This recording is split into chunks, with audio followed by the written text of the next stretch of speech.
Hello students. आज हम discuss करने वाले हैं some important points of basic geometry. जो हमारी बेसिक ज्योमेट्री की कॉन्सेप्ट की जो सीरीज चल रही है उसके अंदर हमारे पास कुछ फैक्ट ऐसे हैं जिनको हम याद रख के कई इम्पॉर्टेंट प्रॉब्लम्स क्या कर सकते हैं, डिस्कस कर सकते हैं। तो इन पॉइंट्स की जो सीरीज है उसमें सबसे पहला पॉइंट हम डिस्कस करते हैं। क्या है हमारे पास? If mid point of sides of a triangle. अगर हमारे पास एक क्या है, ट्राइंगल है, कौन सा? A B C. ठीक है। और जिसके हमें क्या गिवन है, मिड पॉइंट्स गिवन है, x1 y1 x2 y2 and third है x3 y3। Then find vertices of a triangle A B C. ठीक है।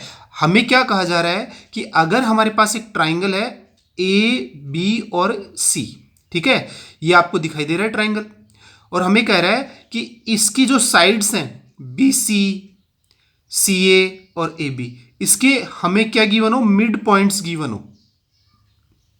तो हमें सबसे पहले क्या फाइंड करना है, वर्टिसेस फाइंड करने हैं। अब ये वर्टिसेस हम कैसे फाइंड कर पाएंगे? तो मैं आपको एक ट्रिक बताता हूं, उसको आप याद रख के आप कभी भी ये वर्टिसेस क्या कर सकते हैं, फाइंड कर सकते हैं। ठीक है। कैलकुलेशन पे जाएंगे तो हम टाइम बहुत ज़्यादा कंज्यूम कर लेंगे, और इस ट्रिक को ध्यान रखेंगे तो जल्दी से हम इन ए बी सी वर्टिसेस को फाइंड कर पाएंगे और क्वेश्चन को जल्दी से जल्दी सोल्व कर पाएंगे। तो देखें, सबसे पहले हमारे पास क्या है, वर्टेक्स ए है। आप ध्यान रखें, जब भी आप वर्टेक्स ए फाइंड करें तो आपको क्या ध्यान रखना है। देखो, वर्टेक्स में क्या होते हैं, दो ही कोऑर्डिनेट होते हैं, एक हमारे पास x होता है और एक हमारे पास क्या होता है, y होता है। तो कोऑर्डिनेट x फाइंड करते समय हमें कौन सी बात का ध्यान रखना है? तो देखो, जो हमारे पास तीनों मिड पॉइंट हैं, कौन कौन से, d e और f। आप देख पा रहे हैं d के अंदर जो x कोऑर्डिनेट है वो क्या है, x1। e के अंदर हमारे पास क्या है, x2, और f के अंदर हमारे पास क्या है, x3। तो ये ध्यान रखना है आपको। और y कोऑर्डिनेट है y1, y2 और y3। तो ये हमें ध्यान रखना है कि फर्स्ट जो मिड पॉइंट है उसमें कोऑर्डिनेट्स x1 y1, सेकंड में आपके पास क्या है, x2 y2, और थर्ड में आपके पास क्या है, कोऑर्डिनेट्स x3 y3। जब हमारे दिमाग में ऐसा होगा और हम क्या फाइंड करना चाह रहे हैं, वर्टेक्स ए फाइंड करना चाह रहे हैं, तो देखें वर्टेक्स ए का जो हमारे पास एक्स कोऑर्डिनेट है वो हमारे पास क्या होगा। आपको क्या ध्यान रखना है, ए फाइंड करने जा रहे हैं, ठीक है। तो आपको क्या करना है, x2 प्लस x3 को तो क्या करना है, प्लस करना है, और माइनस क्या करना है, x1। यानी a में क्या आता है, x1 y1 आएगा। इसको ऐसे समझ के चलें, तो क्या a में किसको माइनस करना है, x1 को और y1 को। तो हम कैसे ध्यान रखेंगे इसको कि a जब फाइंड करेंगे वर्टेक्स, तो x2 plus x3 minus x1, और y coordinate y2 plus y3 minus y1। ठीक है। अब हम जब b में जाते हैं तो हम b में कैसे ध्यान रखेंगे कि देखें आप, हमें क्या चाहिए, b, तो हमें क्या करना है, x1 plus x3 minus x2। क्या ध्यान रखना है, x1 plus x3 minus x2, और y1 plus y2 minus y2। यानी अब b के अंदर हम किसको माइनस करेंगे, x2 और y2 को, और c के अंदर हम क्या करेंगे, x1 plus x2 minus x3 और y1 plus y2 minus y3। तो इस तरीके से हम क्या कर सकते हैं, तीनों वर्टेक्स फाइंड कर सकते हैं। तो आपको क्या ध्यान रखना है, a में तो x1 y1 माइनस करना है, ठीक है, और किसके अंदर, b के अंदर हमें क्या फाइंड करना है, x2 और y2 माइनस करना है, और c के अंदर हमें क्या माइनस करना है, x3 और y3। तो इस तरीके से जो बचे हुए हैं कोऑर्डिनेट्स हैं वो क्या हो जाएंगे, सम हो जाएंगे, और a में x1 माइनस हो जाएगा और y1, b में x1 और x3 प्लस हो जाएंगे और माइनस x2, और y1 plus y3 minus y2। ऐसे ही c के अंदर x1 plus x2 minus x3 और y1 plus y2 minus y3। तो इस तरीके से हम क्या कर सकते हैं, कोऑर्डिनेट्स फाइंड कर सकते हैं, किसके, वर्टिसेज के, जब हमें किसी ट्राइंगल के साइड्स के मिड पॉइंट गिवन होंगे। ठीक है। तो आप ये ध्यान रखेंगे। पहला तो आपके पास जो फैक्ट है वो यही है। ठीक है। अब हमारे पास इसी सीरीज में हम नेक्स्ट बढ़ते हैं आगे। हमें क्या कहा जा रहा है कि आपको वही साइड्स के मिड पॉइंट्स गिवन है, डी ई एफ, ठीक है। अब आप देखें, जब हमें डी ई एफ गिवन है तो जब हम D E F mid points को क्या करवाएंगे, मैच करवाएंगे। ठीक है, तो हमारे पास एक ट्राइंगल बनेगा। कौन सा आप देख पा रहे हैं, डी ई और एफ बन रहा है। ठीक है, अब हमें पूछा जाएगा कि आपके पास मिड पॉइंट्स हैं और ये ट्राइंगल डी ई एफ भी बन रहा है। ठीक है, तो आप ए बी सी ट्राइंगल का क्या करें, एरिया फाइंड करें। ठीक है, तो अब हमें किसका एरिया फाइंड करना है, ए बी सी का। अब देखो यहां पे हमारे पास क्या है, दो तरीके हैं कि जब आप वर्टिसेस फाइंड कर लेते हो तो एरिया फाइंड करने में भी कोई दिक्कत नहीं है। ठीक है, या फिर आप वर्टिसेस फाइंड नहीं करते और आपको डायरेक्ट ही क्या करना है, एरिया फाइंड करना है ट्राइंगल एबीसी का। तो आपको करना क्या है, देखें, एरिया ऑफ ट्राइंगल एबीसीज, ये एरिया किसका, ट्राइंगल एबीसी का। तो आपको क्या करना है, 4 into area of triangle DEF, यानी जो डीईएफ जो ट्राइंगल है इसका एरिया फाइंड करके किससे मल्टीप्लाई कर देंगे, 4 से मल्टीप्लाई कर देंगे, तो हमारे पास एरिया ऑफ ट्राइंगल एबीसी आ जाएगा यहां पे। ठीक है, तो आपको क्या ध्यान रखना है, आप तुरंत ही किसका एरिया फाइंड कर लें, ट्राइंगल डीईएफ का, और उसको किससे मल्टीप्लाई कर दें, 4 से मल्टीप्लाई कर दें। और एरिया फाइंड करने के प्रोसेस हमने पिछले वीडियोस में पढ़े हुए हैं। ठीक है, तो वैसे एरिया फाइंड कर लेंगे और फिर किसका एरिया आ जाएगा, ट्राइंगल एबीसी का। ठीक है, अब देखें, इसी में हमसे पूछेगा कि आपके पास मिड पॉइंट गिवन है और इन मिड पॉइंट्स को मैच करवाने से ट्राइंगल बन रहा है डीईएफ बन रहा है। ठीक है, और हमें क्या चाहिए, सेंट्रोइड चाहिए। क्या चाहिए, सेंट्रोइड चाहिए, किसका, ट्राइंगल एबीसी का।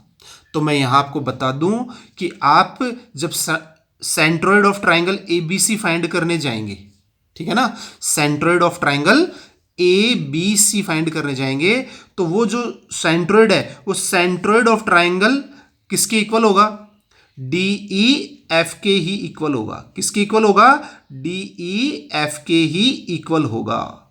ठीक है, तो हम किसका सेंट्रोइड फाइंड कर लेंगे, डी ई एफ का ही फाइंड कर लेंगे, जो हमारे पास किसका सेंट्रोइड होगा, एबीसी का भी सेंट्रोइड हो जाएगा। ठीक है ना, क्योंकि मिड पॉइंट्स हैं, तो ये क्या होंगे, दोनों के सेंट्रोइड क्या होंगे, सेम होंगे, ट्राइंगल एबीसी के भी होंगे और ट्राइंगल डीईएफ के भी होंगे। तो ये दोनों फैक्ट्स आपको क्या करने हैं, ध्यान रखने हैं। इससे हम कई ऑब्जेक्टिव प्रॉब्लम्स, ये 2-3 टाइप की तो हैं, ये हम क्या कर सकते हैं, सॉल्व कर सकते हैं।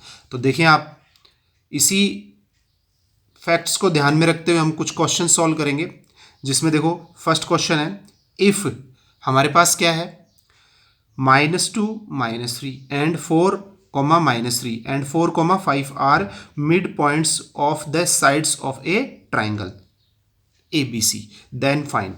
अब हमें क्या दे रखा है, ये मिड पॉइंट्स जो साइड्स के हैं वो हमें गिवन है, उनके कोऑर्डिनेट्स हमें गिवन है, और हमें क्या फाइंड करना है, ठीक है, तीनों ही फैक्ट फाइंड करने हैं, या हम ये कह सकते हैं, हमें जो हमने पढ़ा है सबसे पहले वर्टिसेस ऑफ ट्राइंगल ABC, कि आपके पास क्या है, ट्राइंगल जो ABC बन रहा है उसके वर्टेक्स हमारे पास क्या होंगे। ठीक है, दूसरा हमें फाइंड करना है एरिया ऑफ ट्राइंगल ABC, और तीसरा हमें फाइंड करना है सेंट्रोइड ऑफ ट्राइंगल ABC। तो वर्टिसेस, एरिया और सेंट्रोइड। ठीक है, तो यहां पे देखो हमने क्या कर लिया, एक ट्राइंगल बना लिया, ए बी और सी, ये मिड पॉइंट्स हैं, डी ई एफ इनके कोऑर्डिनेट्स हैं, ये हमने यहाँ पे लिख लिए। ठीक है, आपको क्या समझना है कि ये x1 y1 है, ये x2 y2 और ये x3 y3।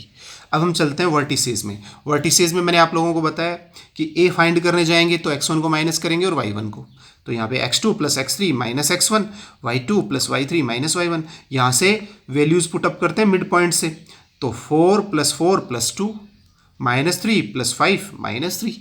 ठीक है, तो अभी हम इसको क्या करेंगे, सॉल्व करेंगे, तो हमारे पास a क्या आ गया, 10, -1।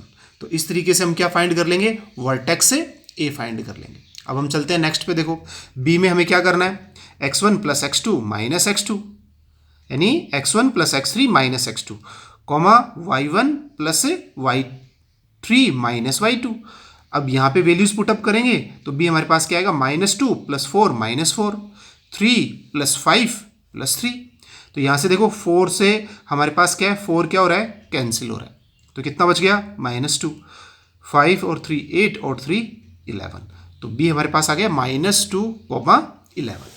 और ऐसे ही हम फाइंड कर लेंगे वर्टेक्स सी। अब वर्टेक्स सी में हमें पता है कि हमारे पास सी क्या होगा, x1 plus x2 minus x3 और y1 plus y2 minus y3।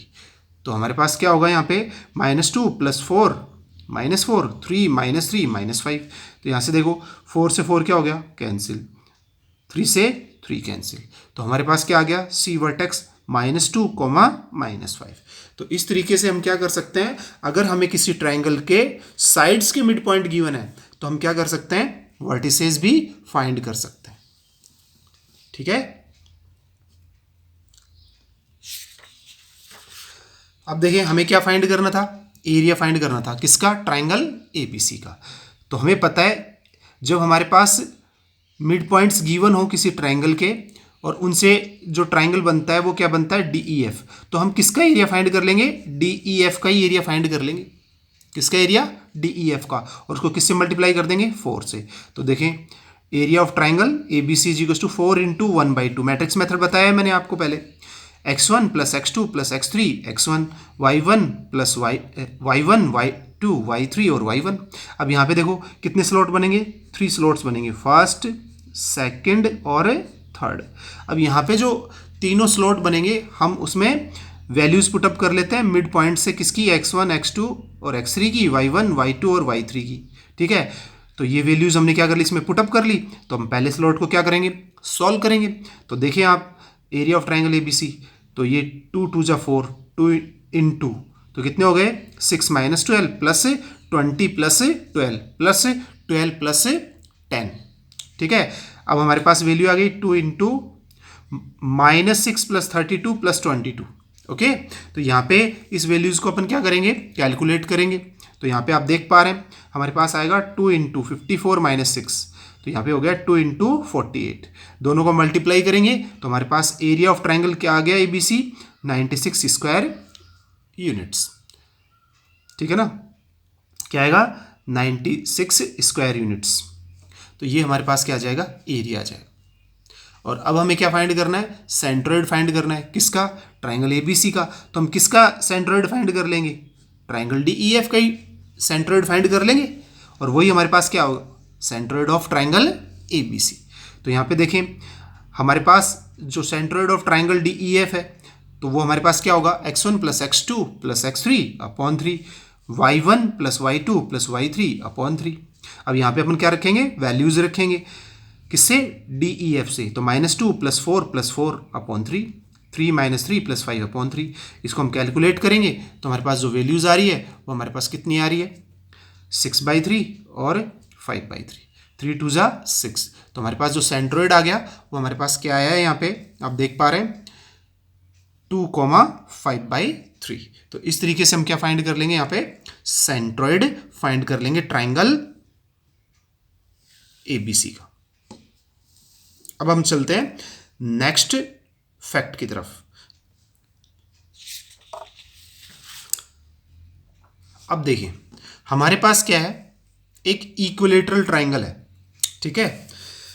जब इक्विलेटरल ट्राइंगल हमारे पास है और हमें क्या गिवन है, देखें, if A x1 y1 and B x2 y2 are 2 vertices of a equilateral triangle ABC। हमारे पास ABC एक इक्विलेटरल ट्राइंगल है। ठीक है। और हमें गिवन है कि इसके 2 वर्टिसेस A और B वो हमें ऑलरेडी गिवन है और हमें क्या फाइंड करना है, थर्ड वर्टेक्स फाइंड करना है। तो हम डायरेक्ट कैसे फाइंड कर पाएंगे थर्ड वर्टेक्स को, उसको हम देखते हैं। यहाँ पे उसके कॉन्सेप्ट को देखते हैं। हमारे पास क्या कॉन्सेप्ट है यहाँ पे, बड़ा आसान सा है, थोड़ा ध्यान रखना है बस आपको। हमने थर्ड वर्टेक्स को क्या ले लिया, x, y ले लिया यहाँ पे। ठीक है। तो ये देखो यहाँ पे x, y। आपको क्या याद रखना है यहाँ पे कि हम थर्ड वर्टेक्स में जाएंगे तो सबसे पहले हमें गिवन कौन है, x1 y1 x2 y2, यानी दोनों वर्टेक्स गिवन है। तो आपको क्या करना है, जो थर्ड वर्टेक्स का x कोऑर्डिनेट है वो किसके इक्वल होगा, x1 + x2। ठीक है। और फिर माइनस प्लस, क्या क्या यूज करना है, -√3 y1 - y2/2। तो आप एक बार मेरे साथ रिपीट करें, क्या करना है, थर्ड वर्टेक्स का x कोऑर्डिनेट क्या होगा, x1 plus x2 minus plus √3 into y1 minus y2 upon 2। ठीक है, ऐसे ही हम क्या करेंगे, y कोऑर्डिनेट फाइंड करेंगे तो y1 प्लस y2 और plus minus √3 into x1 minus x2 upon 2। तो ये अगर हम क्या करेंगे, कॉन्सेप्ट याद रखेंगे तो हम सीधे ही प्रॉब्लम्स को क्या कर सकते हैं, सॉल्व कर सकते हैं ऑब्जेक्टिव प्रॉब्लम को। ठीक है, तो आपको याद हो गया होगा ही हमें क्या गिवन है, ए और बी वर्टेक्स जिसमें कोऑर्डिनेट्स क्या है x1 y1 और x2 y2, और हम क्या फाइंड करने जा रहे हैं, थर्ड वर्टेक्स के कोऑर्डिनेट्स। तो वो क्या है, x क्या है यहाँ पे, x1 plus x2 minus plus √3 y1 minus y2 upon 2, y1 plus y2 plus minus √3 x1 minus x2 upon 2। ठीक है, तो इससे हम इसमें थर्ड वर्टेक्स फाइंड कर लेंगे। तो देखो हमने एक क्वेश्चन लिया है, आप भी यहाँ पे ध्यान से देखिए, इसी फैक्ट को यूज़ करते हुए, कॉन्सेप्ट को यूज़ करते हुए हम इक्विलेटरल ट्राइंगल का थर्ड वर्टेक्स फाइंड करेंगे। तो देखो हमें 2,4 and 2,6 two vertices of an equilateral triangle given है। थर्ड वर्टेक्स हमें क्या करना है, फाइंड करना है। तो देखो ए वर्टेक्स है 2,4 यानी x1 और y1, बी हमारे पास 2,6 यानी x2 और y2। थर्ड वर्टेक्स अभी हमने कॉन्सेप्ट पढ़ा है। ठीक है, अब यहाँ पे देखें, हम सी x, y फाइंड करेंगे। तो x1 की वैल्यू कितनी है 2, x2 की वैल्यू कितनी है 2, माइनस प्लस √3 y2 या सॉरी y1 माइनस y2, हमने वैल्यू रख दी 4 माइनस 6/2। ऐसे ही y1 प्लस y2 यानी 4 plus 6 plus minus √3 x1 minus x2 upon 2। तो सारी वैल्यूज हमने क्या कर दी, इसमें पुटअप कर दी। अब हम इसको क्या करेंगे, कैलकुलेट करेंगे। तो आप देखें यहाँ पे 2 प्लस 2 कितना हो गया 4, यहाँ पे 4 माइनस 6 अपने पास कितना हो गया माइनस के 2। तो यहाँ पे देखो -2 इंटू √3 तो माइनस के 2√3 और बाई 2 से 2 क्या हो गया कैंसिल, ये तो पूरी टर्म क्या हो गई, जीरो हो गई। यहाँ पे देख पा रहे हैं ना आप, ये पूरी टर्म क्या हो गई, जीरो हो गई। तो कितना बच गया 4 प्लस 6/2। ठीक है, तो कितना हो गया 10/2। अब यहां से देखें आप, सी हमारे पास क्या हो जाएगा, 2 से डिवाइड करेंगे तो कितने हो जाएंगे, 2 2 जा 4 और ये भी 2 से डिवाइड हो गया। इस माइनस से ये माइनस क्या हो गया प्लस, और इस प्लस से ये माइनस क्या हो गया माइनस √3, 2 प्लस माइनस √3 और 2 5 जा 10। ठीक है, तो अब हमारे पास क्या हो गए, ये 2 पॉइंट हो सकते हैं हमारे पास। ठीक है ना, और ये क्या होंगे 2, सबसे पहले क्या लेंगे -2 माइनस √3 5, और दूसरा पॉइंट हमारे पास क्या होगा 2 प्लस √3 5। तो इस तरीके से हम क्या कर सकते हैं, थर्ड वर्टेक्स फाइंड कर सकते हैं किसी भी इक्विलेटरल ट्राइंगल का, इसे कॉन्सेप्ट को याद रखते हुए। अब यहाँ पे मैं आपको ये बात और बता दूं यहाँ पे कि हमारे पास जो इक्विलेटरल ट्राइंगल है, ठीक है, अब यहाँ पे देखो 2 वर्टेक्स हमारे पास क्यों आ रहे हैं, इसके बारे में बता देता हूँ। देखो ये दोनों तो फिक्स हैं, अब यहाँ पे ये जो पॉइंट सी है वो यहाँ पे भी तो हो सकता है, इसको अपन मैच करवाएं तो ये एक इक्विलेटरल ट्राइंगल बन सकता है। ठीक है, यहाँ पे 60 डिग्री और यहाँ पे 60 डिग्री, ये भी 60 डिग्री, तो यहाँ पे ये भी हमारे पास क्या हो सकता है, एक पॉइंट हो सकता है। तो दोनों पॉइंट हमारे पास क्या आएंगे, साथ में ही आएंगे। ठीक है,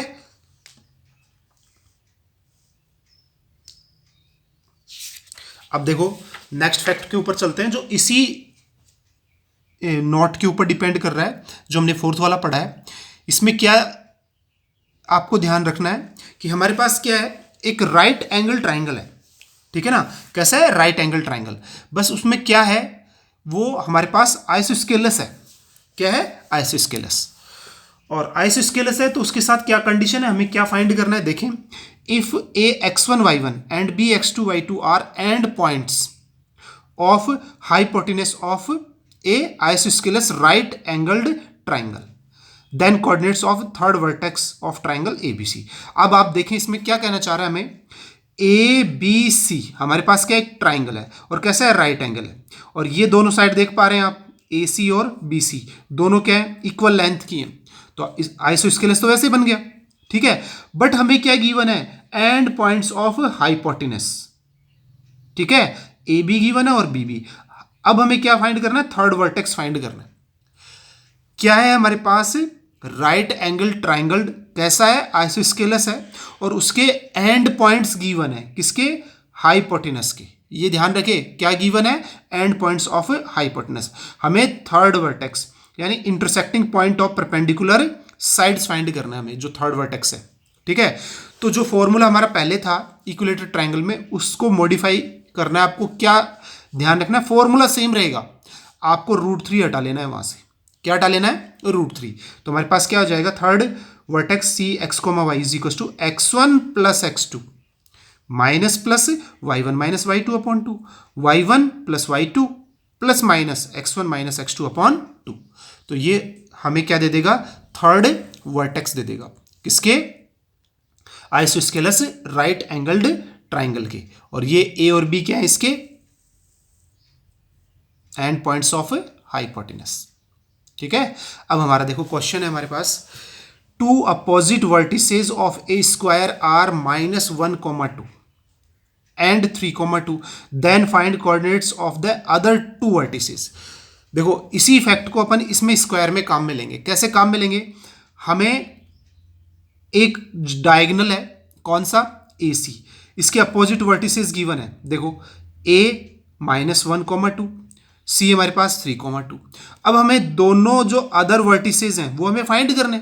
तो देखो आप देख पा रहे हैं डायग्राम के अंदर कि ये हमारे पास क्या है, AC तो क्या है, डायगोनल है, और AB और BC साइड हमेशा क्या होती हैं, स्क्वायर में इक्वल होती हैं, और ये 90 डिग्री पे होता है। ठीक है, तो ये जो ट्राइंगल देख पा रहे हैं आप ABC, ये isosceles right angle triangle D है, क्योंकि आपको पता है ये भी 45 डिग्री है और ये भी कितना है, 45 डिग्री है। दोनों कितने कितने हैं, 45 डिग्री। ठीक है, तो यहाँ पे आपके पास ये 90 डिग्री है, तो आइसोस्केलस क्या बन गया, ये राइट एंगल ट्राइंगल बन गया। अब हम क्या करेंगे, इसको फाइंड करेंगे, तो ये भी हमारे पास आ जाएगा, तो दोनों आ जाएंगे साथ में आ जाएंगे दोनों। तो देखो यहाँ पे हमने क्या लगाया, कॉन्सेप्ट यूज किया, x1 plus x2 minus plus y1 minus y2 upon 2, y1 plus y2 plus minus x1 minus x2 upon 2। तो वैल्यू रखने पे क्या आया, -1 plus 3 minus plus 2 minus 2 upon 2, 2 plus 2 plus minus -1 minus 3 upon 2। Okay, तो ये calculate करने पे कितना हो गया, 2 अपॉन 2, क्योंकि 2 माइनस 2 तो ये 0, देखो पूरी टर्म यहाँ पे क्या हो जाएगी, 0 हो जाएगी, और ये बचेगा 2/2। यहाँ पे कितने हो गए, 4 प्लस माइनस माइनस के 4/2। अब हम क्या करेंगे, एक बार प्लस ले लेंगे और एक बार माइनस के, तो 2 1 जा 2 यहाँ पे आ गया, और ये कितने हो गए, कितना लेने से, माइनस लेने से, माइनस माइनस है प्लस, तो 8/2 प्लस लेने से 4 माइनस 4/2। तो हमारे पास बी पॉइंट क्या हो गया, 1, 4, और डी हमारे पास क्या हो गया, 1, 0। तो इस तरीके से हम क्या कर सकते हैं, दोनों के दोनों other vertices of a square भी फाइंड कर सकते हैं, जब एंड पॉइंट्स ऑफ डायगोनल अगर हमें गिवन हो, इसी कॉन्सेप्ट से। ठीक है, तो आपको ये ध्यान रखना है। अब हम चलते हैं नेक्स्ट कंसेप्ट पे। नेक्स्ट जो फैक्ट है हमारा बड़ा इंपॉर्टेंट है, हमने सेंटर्स पढ़े हैं किसके अंदर, ट्राइंगल के अंदर। तो हमें क्या गिवन है, relation between ortho centre and centroid and circum centre. तो सबसे पहली बात मैं बता दूं, याद रखें, ortho centre, centroid, ortho centre, centroid and circum centre, ये हमेशा क्या होते हैं, कॉलिनियर होते हैं, यानी एक ही लाइन के ऊपर होते हैं। ठीक है, पहली बात, जब ये एक ही लाइन पे होते हैं यानी कैसे होते हैं, कॉलिनियर होते हैं, तो आपको याद रखना है HGO।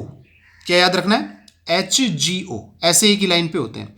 तो ये ऑर्थो सेंटर, सेंट्रॉइड और सर्कम सेंटर, ठीक है, ये तीनों एक ही लाइन पे हैं। और साथ में आपको क्या याद रखना है कि सेंट्रॉइड H और O को 2:1 में डिवाइड करता है। कितने रेशियो में डिवाइड करता है, 2:1 में।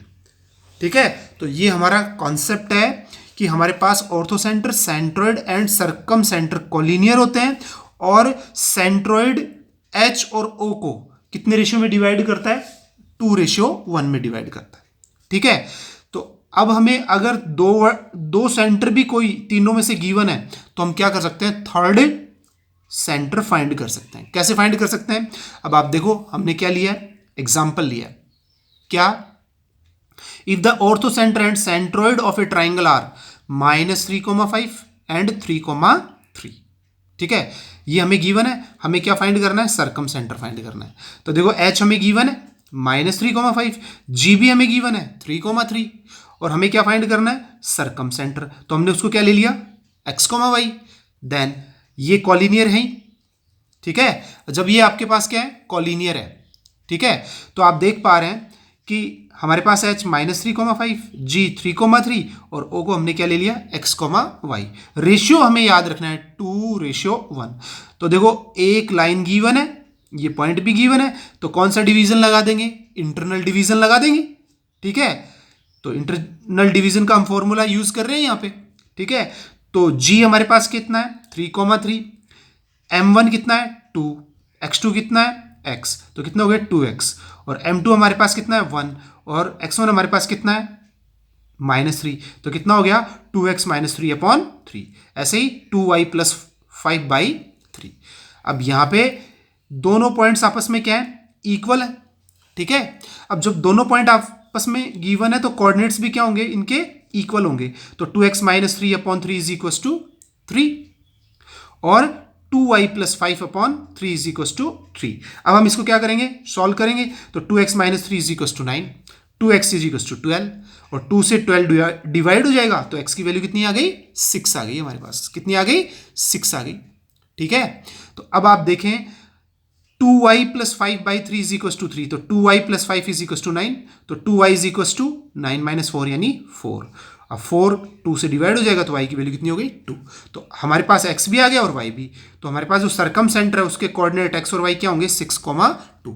इस तरीके से अगर हमें 2 सेंटर्स गिवन है, ठीक है, किस किस में से, ऑर्थो सेंटर, सेंट्रोइड और सरकम सेंटर में से, तो हम क्या कर सकते हैं, थर्ड सेंटर भी फाइंड कर सकते हैं जो हमने अभी फाइंड किया है, ठीक है। तो ये ध्यान रखना है। अब हम चलते हैं नेक्स्ट कंसेप्ट पे।